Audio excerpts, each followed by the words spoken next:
Bugünləri güneş çalışımıza versən, gölge məsələsini tapacaq və bundan sonra cənab topiki ilə həmin məntiqasıcı məsələni hesablayacaq.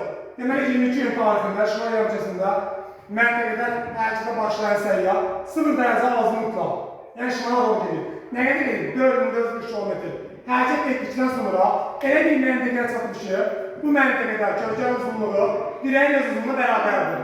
Səyyah olduğu məntəqə ilə cənab topik arasındakı məsafəni hesabladı. Burada səyyahın olduğu məntəqənin ilk başladığı məntəqə arasında oturacaq biz. Və biz ən əsaslı qeyd edəcəyimiz məqam burada dirəyin öz uzunluğuna bərabərsə gölgə nə zaman bərabər olur? Güneş şarlar 45 dərəcə uzaqlaşanda öz boyuna bərabər olur. O zaman biz bilirik ki 22 iyun tarixində güneş şarlı zeytdə olur. 23:5 şimal enliyində zeytdə olur. Yəni, 90 dərəcə uzaqlığına düşür. Bəs hansı məntəqə 45 dərəcə uzaqlığına düşər? Ondan 0 azınlıqda olan məntəqə. Biz 23:5 şimal enliyinə 45 dərəcə şimala geçsək, 68:5 şimal enliyinə çatarıq. Səyyahın çatdığı məntəqə buradır.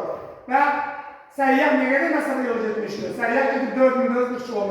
Bir dərəcəmiz bizim 111 km-dirsə, X dərəcəmizdə 4440 km.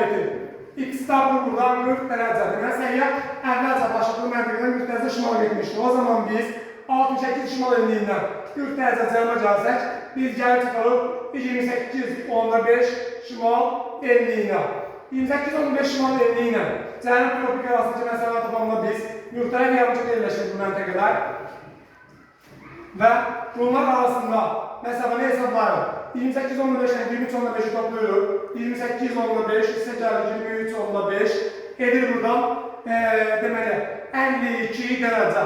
Və biz yenə də meridian üzərində olduğu üçün məsafə 1 dərəcəmiz 111 km, 52 dərəcəmiz də bizim x km.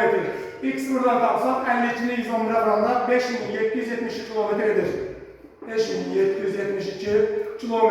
Bizim doğru cevabımız bu olacaq.